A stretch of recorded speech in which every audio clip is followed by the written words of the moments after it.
Semangat pagi, Horas pemirsa Evarina TV. Kali ini saya akan mengajak pemirsa untuk olahraga bersama-sama. Tapi virtual dulu, saya dari sini, pemirsa nonton dari rumah. Dan selalu pakai masker.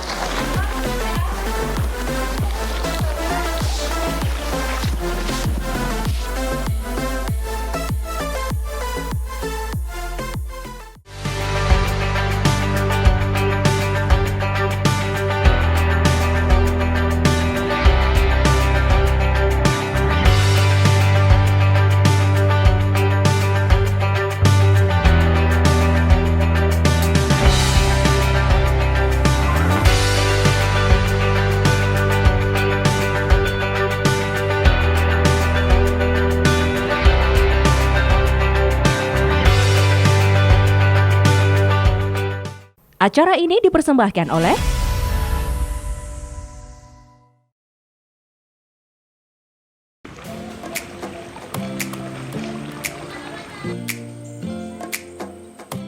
Selain menggunakan masker dengan benar, mencuci tangan saat ini menjadi kegiatan wajib ya pemirsa.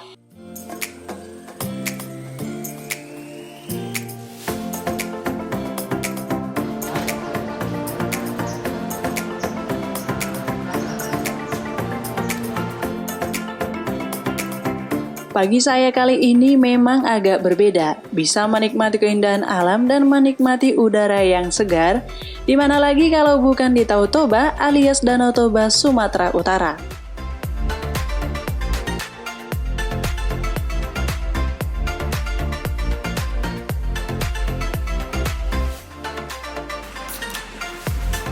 Jalan kaki sedikit, dan sampailah tujuan saya kali ini. Di sekitar Tutuk Siadong ini memang banyak kali yang menyewakan sepeda dengan harga terjangkau pula.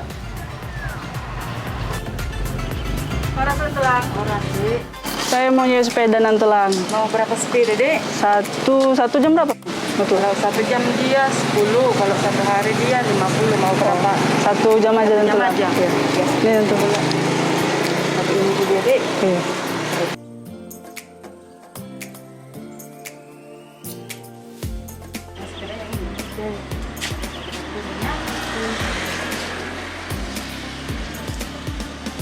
Nah, jemput dulu sepedanya ya.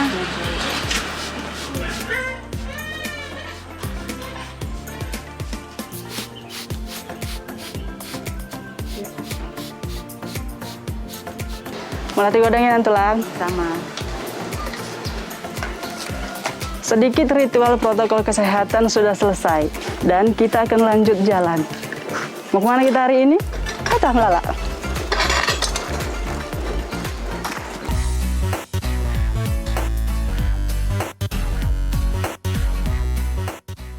Mantap kali kan, masyarakat di sini sudah sangat sadar sama protokol kesehatan.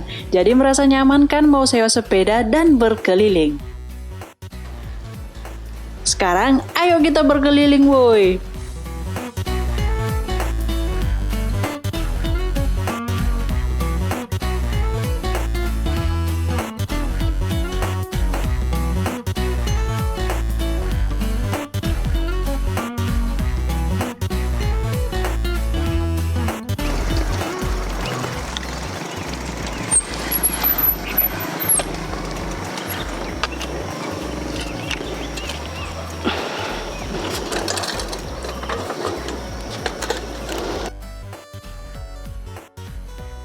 Wah, senang sekali rasanya naik sepeda mengelilingi keindahan Danau Toba ini. Selain udaranya yang segar, orang-orangnya juga ramah. Paten kali lah pokoknya. Dan selain indah nih pemirsa, Danau Toba ini juga menyimpan banyak cerita sejarah yang memikat hati para wisatawan.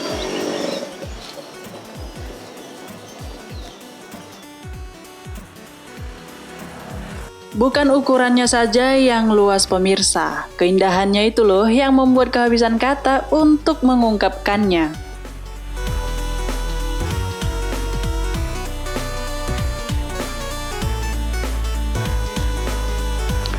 Karena keindahan dan kelebihan yang dimiliki oleh Danau Toba ini, makanya dulu sebelum pandemi seringkali dibuat acara-acara yang keren. Dan pastinya salah satu upaya untuk memperkenalkan dan mempromosikan wisata Danau Toba.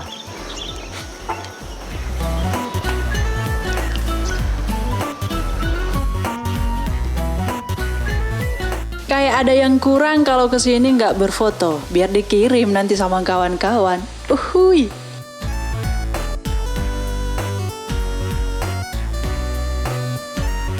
Oke lah, kita selesaikan dulu misi olahraga hari ini ya. Sayang sepedanya, udah disewa tadi kan?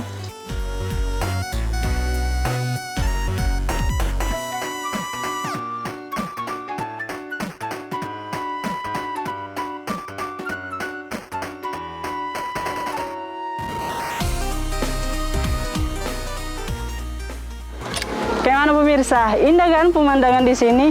Saya aja dari tadi bersepeda, hilang capeknya. Dan setelah ini pemirsa, saya akan mengajak Anda ke suatu tempat. Penasaran di mana? Tetap di Etam Lala.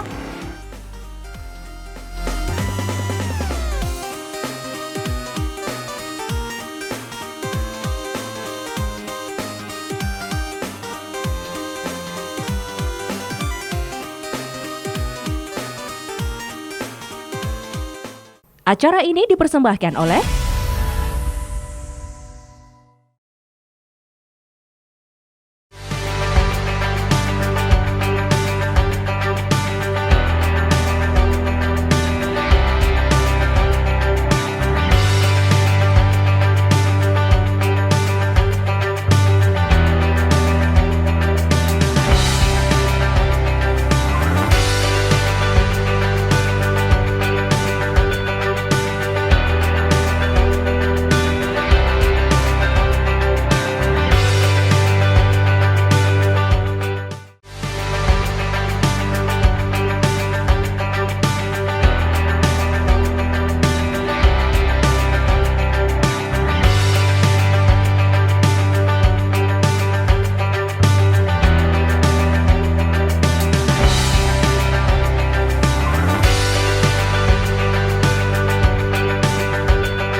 Acara ini dipersembahkan oleh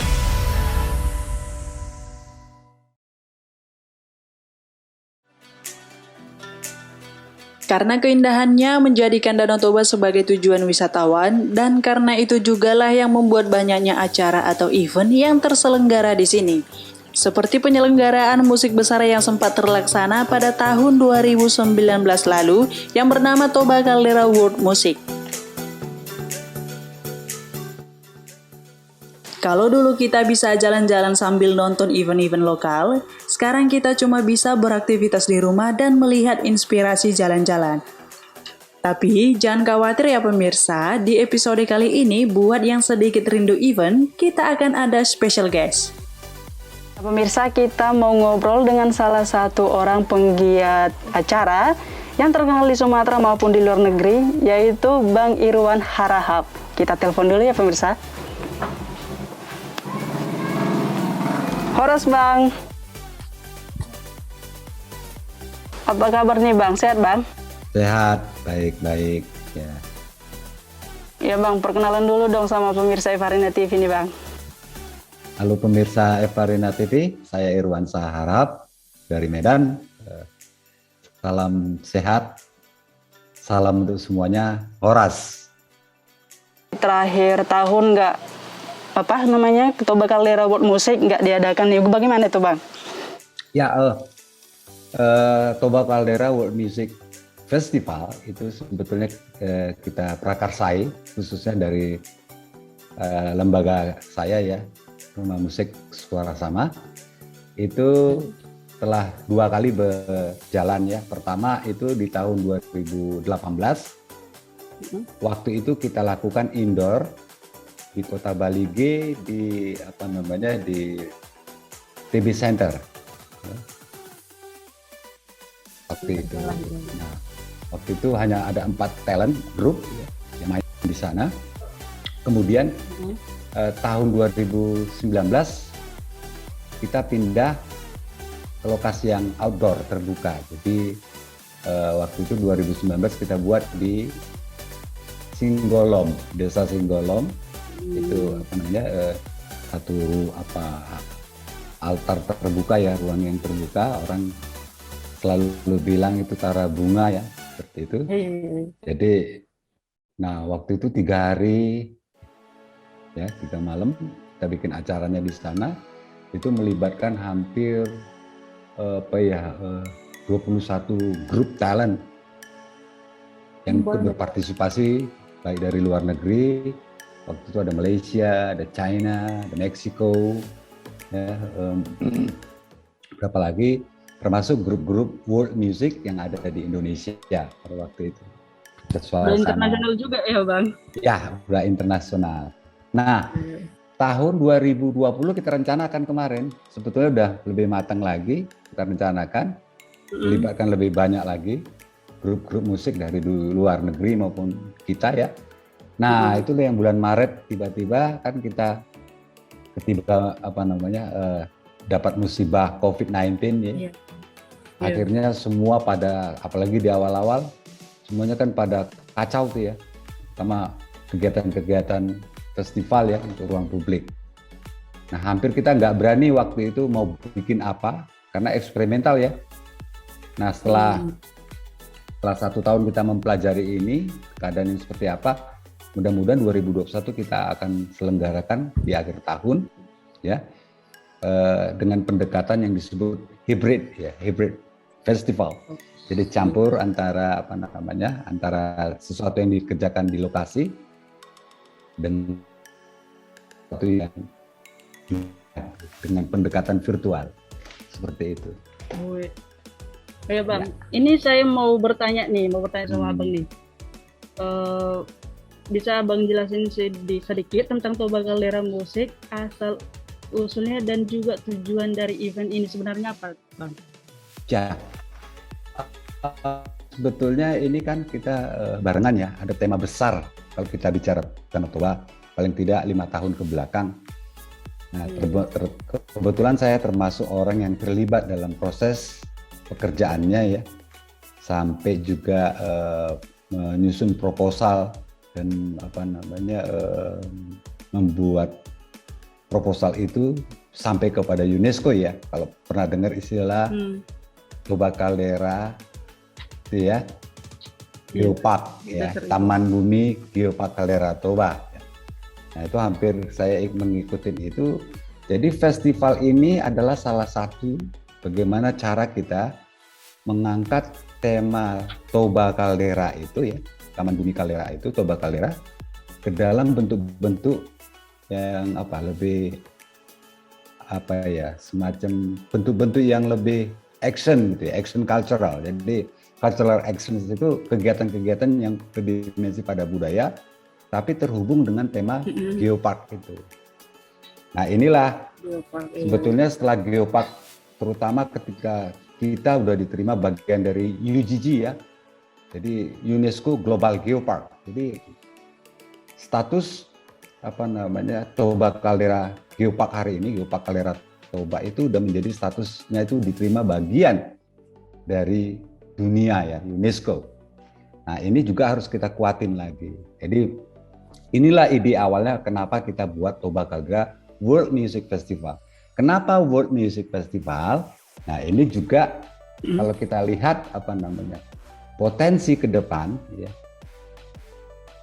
Dan dari pengalaman saya melihat beberapa festival-festival di dunia ya, beberapa di Prancis dan sebagainya ya, di Amerika dan di Eropa gitu. Nah, tema world music ini sekarang makin istilahnya itu makin in ya, in itu artinya populer ya, di Spanyol, ya, Portugis, yang lain gitu. Nah, ya hal yang lain justru kita membuat festival berbasis world music itu juga supaya bisa menghadirkan kasana budaya musik kita yang begitu kaya ya, puak-puak yang ada di Caldera ya. Kalau kita lihat musik tradisi Batak Toba, Karu dan sebagainya itu, nah disitulah mau kita hadirkan dalam konteks festival ini.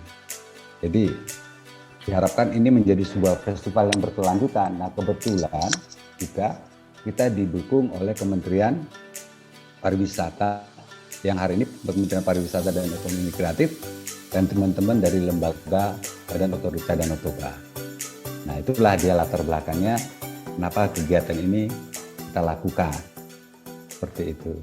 Tahun ini sebetulnya kita Festival Toba Caldera World Music Festival itu dijadikan 10 event terbaik berbasis adaptasi dan inovasi oleh Kementerian Pariwisata dan Ekonomi Kreatif yang disebut Karisma Event Nusantara atau KEN. Nah ini kita di Indonesia cuma kita dapat satu bagian itu dari programnya KEN. Apalagi Danau Toba kan sekarang sedang diproyeksikan menjadi salah satu destinasi prioritas oleh pemerintah. Nah ini penting sekali. Apa tuh prokes yang sudah Abang jalankan tuh? Ya itu mau tidak mau ini kan kebijakan nasional ya, prokes itu yang utama. Jadi kalau nah, kan kita membaginya nanti kalau jadi di akhir tahun. Jadi itu yang ketiga ya. Tema festival tahun ketiga kita, Toba Caldera World Music Festival. Nah, pada dasarnya yang nanti istilah kita itu pre-taping. Jadi artis-artis grup musik yang diambil di Danau Toba, nah itu kita prioritaskan para pemusik atau grup musik yang berada di sekitar Sumatera Utara. Itu akan diambil istilah pre-taping, yang langsung di lokasi. Nah kebetulan tahun ini kita mengambil lokasi di Caldera Nomadic Escape di desa Sigapiton ya. Yang itu salah satu proyeksinya. Kita mengambil lokasi di sana. Jadi semua artis atau grup yang main itu akan dilakukan swab ya. Dan waktu diadakan di sana juga akan ada prokes yang diberlakukan. Tidak akan mungkin hanya beberapa orang jadi penontonnya supaya atmosfer festivalnya bisa kita dapatkan. Tapi semuanya itu pre-taping kita ambil ya. Kemudian nanti yang dari luar negeri beberapa udah ada yang mau ikut ya, dari Amerika, Cina, Jerman, yang lainnya, dan beberapa grup dari Indonesia juga. Mereka akan melakukan pre-taping tapi di lokasi masing-masing. Jadi bentuk festival kita ini hari ini disebut dengan hybrid. Jadi hybrid festival, campur seperti itu. Nah balik lagi soal prokes tadi, nah itu semua udah kita masukkan sebagai prasyarat ya, karena kita nggak bisa. Yang mudah-mudahan juga semua teman-teman yang terlibat nanti itu udah vaksin gitu ya. Jadi vaksin sekarang kan menjadi keharusan ya, syukur jadi supaya bisa lebih ini lagi ya, kita proteksi juga dengan keadaan yang ada. Ya kita harus semangat, ya itu itu saran atau himbauan dari Pak Menteri kita yang muda sekarang ya, Pak Sandiaga Uno, dari Menteri Kemenparekraf ya. Jadi kita harus tetap semangat supaya mudah-mudahan pandemi bisa berlalu dan kita dengan semangat itu bisa bangkit kembali melakukan berbagai kegiatan untuk tujuan pariwisata tadi. Sebagai penggiat event nih Bang, apakah memang ada perbedaan yang signifikan saat mengadakan acara waktu pandemi dan sama perbedaannya sama yang dulu gitu Bang, sebelum pandemi? Ya, udah pasti ya berbeda. Pertama sebuah festival itu kan baik para pelakunya ya, pemusiknya gitu ya. Itu kan suasana crowd itu kan penting ya, dengan penonton yang hadir. Seperti waktu di Singgolom itu selama 3 hari 3 malam itu hampir sekitar antara 500-an orang ya, lebih gitu. Rame dari jam 9 pagi sampai jam 9 malam gitu, karena konsep kita itu 9 to 9 waktu itu ya. Jadi betul-betul luar biasa. Ada display, ada eksibisi dari dari UKM, ada makanan. Nah, suasana itulah yang hilang ketika kita nanti melakukan lewat virtual festival. Nah, ini juga ya pasti mempengaruhi emosi si pemusiknya ya. Suasananya dia biasanya ditonton rame, hanya main. Nah, ini memang secara psikologis besar pengaruhnya. Ya. Dan juga ya ini penonton, crowd yang datang gitu ya. Pastilah secara ekonomis juga nggak terjadi transaksi ya dan sebagainya. Ini hal-hal yang memang menjadi tantangan kita gitu. Jadi beda sekali, jadi beda jauh sekali antara bentuk-bentuk festival yang live ya dengan yang sekarang virtual seperti itu. Apakah memang menurut Abang ini sebagai potensi tersendiri untuk industri event maupun pariwisata di Danau Toba? Ya, Nah, itu yang saya kira saya sebetulnya mencoba berbuat sesuatu kegiatan ya yang mungkin ke depan bisa menjadi inspirasi bagi teman-teman yang lain. Karena tema besar kita hari ini itu bicara Danau Toba, bicara tentang Taman Bumi Geopark. Jadi hal ini perlu di lapangan ya, di sekitar Danau Toba berkegiatan itu idealnya berhubungan dengan tema besar tadi, dengan Geopark gitu. Apakah itu festival atau yang lainnya. Gitu. Selalu kita mengusung tema-tema Geopark itu terhubung dengan kegiatan kita. Karena ada dua kepentingannya. Pertama, kita kembali membangkitkan kehidupan pariwisata di Danau Toba lewat tema besar itu. Karena udah dipayungi oleh UNESCO.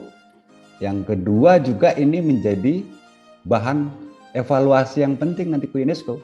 Bahwasanya kegiatan kita dan tema Geopark itu betul-betul membumi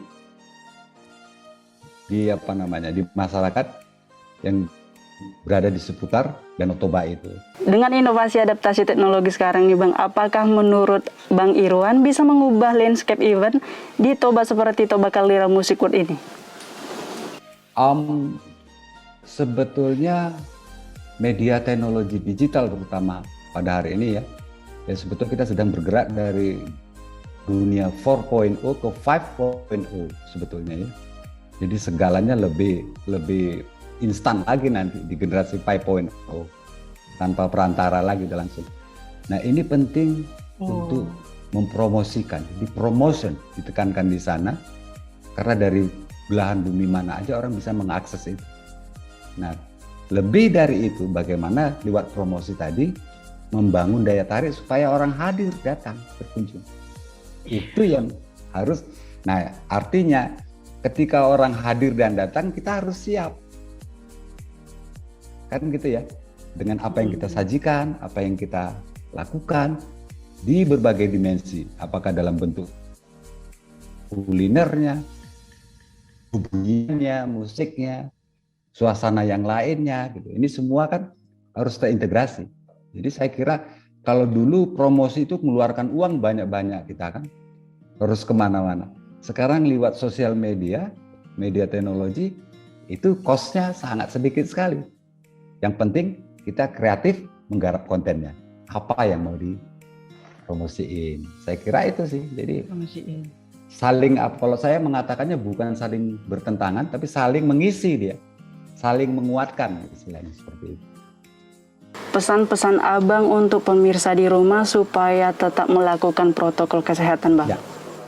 Ya kalau pesan saya, ya ini apa ya, kita menghadapi keadaan yang semua masyarakat di muka bumi menghadapi yang sama.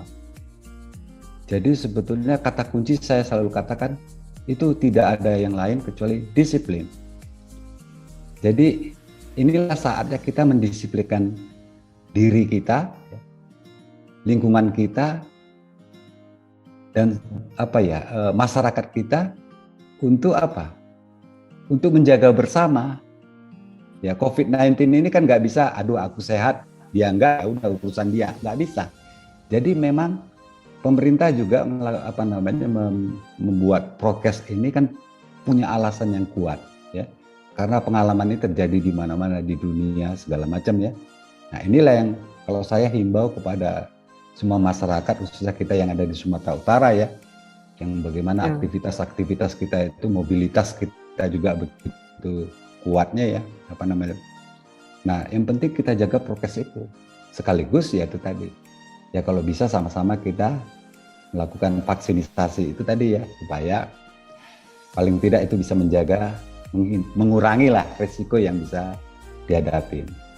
Harapannya itu kalau nanti bisa makin berkurang, kita bisa bangkit lagi, kehidupan kita bangkit lagi, ekonomi kita. Nah itulah yang kita harapkan semua. Memang bukan hanya tanggung jawab pemerintah ya Pak, memang itu tanggung jawab masing-masing dan kita bersama. Iya, tanggung jawab kita. Kasihan kan pemerintah ya, mau pemerintah daerah juga. Siang malam, para orang-orang yang bekerja di lapangan, para petugas-petugas kesehatan kita, kasihan kan mereka kan. Siang malam terus bekerja. Nah ini saya kira inilah saatnya kita saling juga berempati ya dengan keadaan yang ada, supaya pandemi ini segera berlalu, paling tidak kita bisa mengatasinya. Tadi saya dengar Abang mau buat rencana untuk kedepannya nih ya Bang, buat event satu lagi di tahun 2021 ini. Pastinya pakai panduan CHSE dong. Ya kalau itu udah pasti ya, udah pasti. Karena apa? Apalagi kita kan bekerja sama dengan pemerintahan ya, dalam hal ini Kementerian Pariwisata dan Ekonomi Kreatif ya. Nah ini memang itu jadi standar kerja kita. Jadi memang tidak boleh tidak. Bagaimanalah kita mensiasati supaya festival ini nantinya tetap meriah, tetap ada sesuatu respon yang baik gitu, untuk menjaga kedepannya itu bisa terus berlangsung. Jadi seperti itu. Jadi tetap prokes itu jadi prasyarat utama kita melakukan kegiatan di lapangan. Tinggal sebetulnya sekarang ya itu tadi. Ini soal bagaimana kita mengikuti berbagai informasi lewat sosial media ya. Saya kira semuanya itu udah ada. Tinggal kita lihat ya, lihat situs websitenya, di situ udah bisa kita dapatkan berbagai informasi dan kewajiban-kewajiban apa yang harus kita lakukan. Jadi banyak detailnya ya, seperti itu ya. Swab misalnya yang wajib, bukan seperti itu ya. Dan sebagainya di lokasi juga harus ada standar prokes yang harus disediakan oleh panitia, misalnya seperti itu ya, untuk menghindari hal-hal yang tidak diinginkan. Saya kira ya itu tadi, kita juga harus membiasakan diri kita untuk mulai mencari berbagai informasi lewat sosial media, terutama yang dikeluarkan oleh pemerintah. Itu yang menjadi panduan kita. Dan pastinya Abang udah download dong tadi kan? Ya, udah duluan dong. Pasti udah duluan. Karena kan ini harus saya sosialisasikan kepada teman-teman tim ya, tim di lapangan nantinya. Oke Pak, semoga kedepannya juga semakin sukses, kita sehat selalu, dan terima kasih banyak sudah menempatkan waktu buat kami Pak. Ya, terima kasih banyak, salam buat semua ya. Oke bagus. Horas Bang. Horas.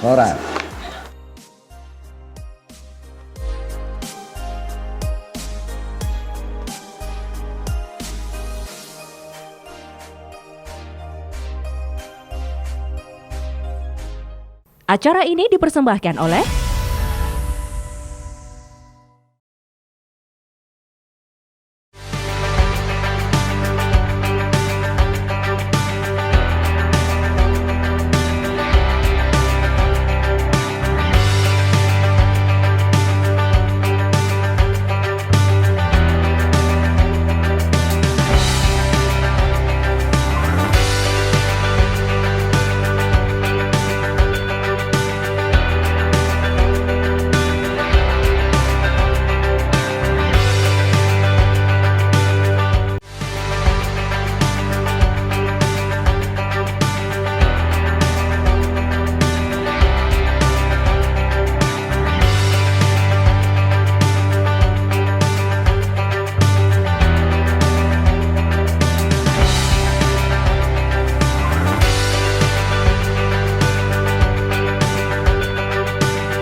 Acara ini dipersembahkan oleh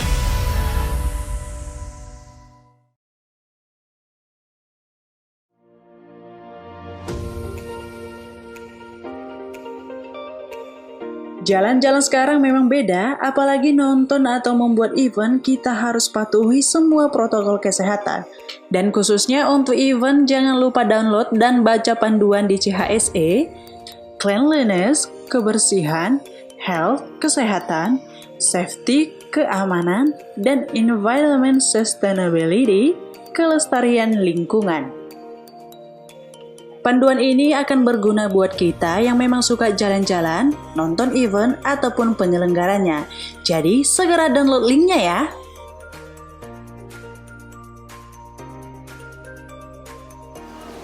berkunjung ke Samosir tidak lengkap rasanya jika tidak menyicipi makanan khas Toba. Jadi, saya akan mencobanya di salah satu restoran yang ada di sini. Pemirsa.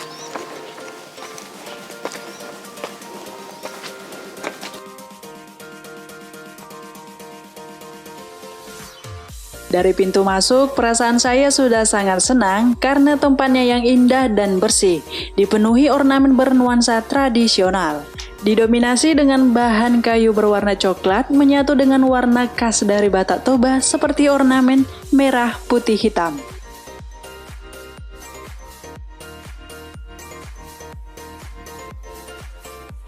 Selain tempatnya terbuka, jadi aman untuk makan bersama keluarga atau teman. Dan tempat ini sangat memperhatikan protokol kesehatannya loh pemirsa. Seperti saya ini cuci tangan dulu tentunya dengan sabun.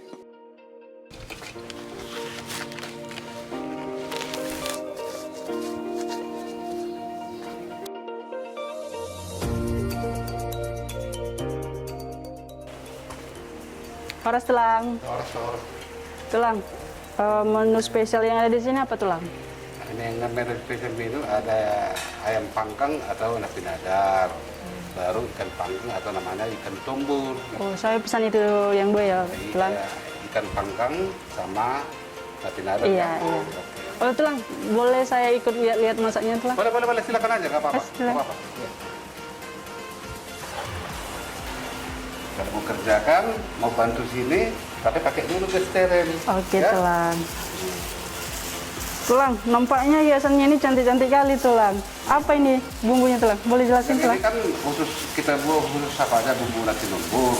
Bumbu tombur ada cabai merah, Iya. ada cabai rawit, ada jahe, ada bawang merah, ada bawang putih, ada kemiri, ada dari mana cuma sama ini campur sama garam nanti.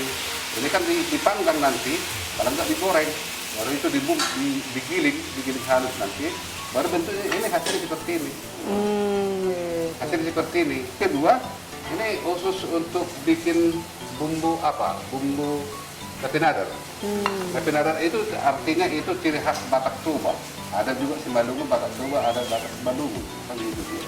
Jadi Lapinadar itu pengertiannya itu untuk tembuk sial itu. Tembuk sial mendatangkan rezeki. Oh. Jadi inilah bumbunya ini, ada kincung, ada bawang ini apa namanya? Andaliman, ada kemiri, ada jahe, ada kunyit, ada bawang putih, ada bawang ini semua macam-macam itu. Jadi hasilnya seperti ini juga, cuman tapi dengan biasanya ini mesti pedas sekali gitu, mesti pedas. Jadi ada lagi namanya ini khusus air minumnya ini dia, namanya ini jeruk purut ini. Tapi kalau biasanya ini namanya kalau dibilang kalau minuman raja sebenarnya ini namanya air nasohiamida matanyare. Kalau dibilang bahasa Batak itu namanya air nasohiamida matanyare. Artinya itu air yang nggak pernah kena sinar matahari. Itu makanya raja-raja dulu makanannya steril dia, nggak ada kena racun, nggak ada kena santet tidak kalau bahasa zaman dulu. Dimakan mesti lahap betul, masih keringatan dia, supaya semua hilang. Oh, iya, iya. Diminta lah di sini, ada kesempatan banyak. Pasti terkabul. Pasti terkabul kalau sini Nice. Udah pasti. Ini tadi udah kita siapkan tadi, namanya ini siap ikan air panggang atau lapinadar. Baru ini namanya ikan tumbuk, tapi kita tunggu siram kita siram bumbunya dari atas. Ada yang lebih pedas, ada yang lebih pedas lagi. Nanti pakai andaliman lagi itu sama bumbu yang udah ada. Pemirsa, pesanan saya sudah datang dan saatnya untuk menyantapnya. Dan sebelumnya pun saya sudah mencuci tangan terlebih dahulu, jadi sudah aman. Oke, mari makan.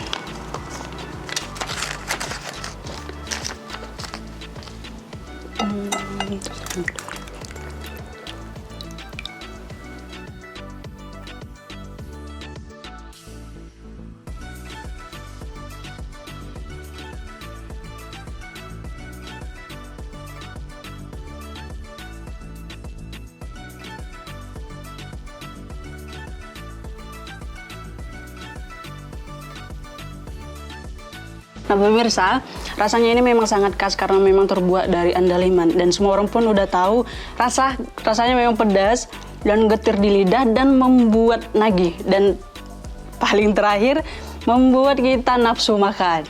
Makan lagi ya pemirsa.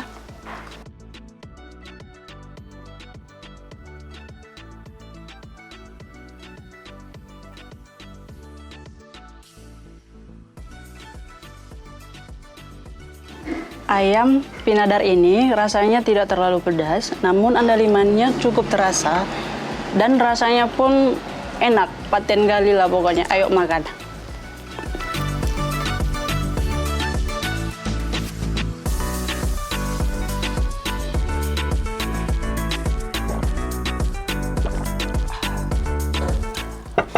Seperti yang sudah dijelaskan Tulang tadi, rasanya memang sangat segar. Dan saya mau coba satu menu lagi, yaitu ikan tinombor. Oke, mengalir.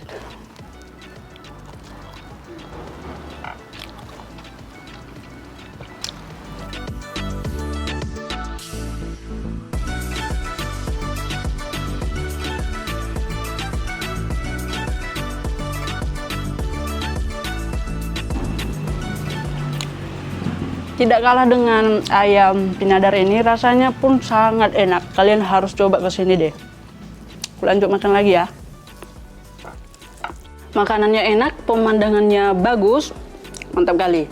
Dan juga tempat ini sudah menyediakan protokol kesehatan, jadi makannya pun semakin nyaman.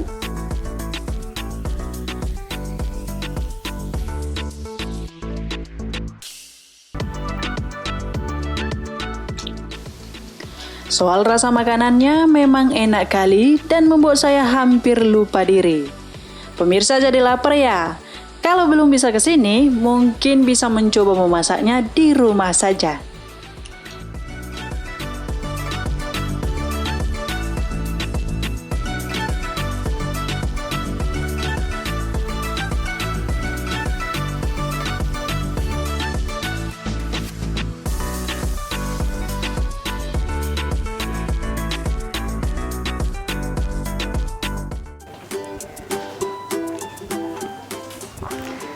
Nah pemirsa, itulah tadi perjalanan saya kali ini, dan saya juga mau ingatin kepada pemirsa untuk tetap jaga kesehatan dan juga mematuhi protokol kesehatan, karena itu bukan hanya tanggung jawab pemerintah namun tanggung jawab kita masing-masing.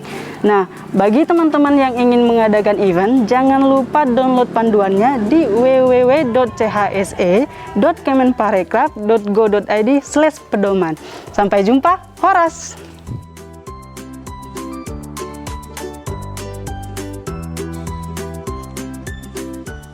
Jangan lupa tetap patuhi protokol kesehatan dan download panduan CHSE di www.chse.kemenparekraf.go.id/pedoman. Acara ini dipersembahkan oleh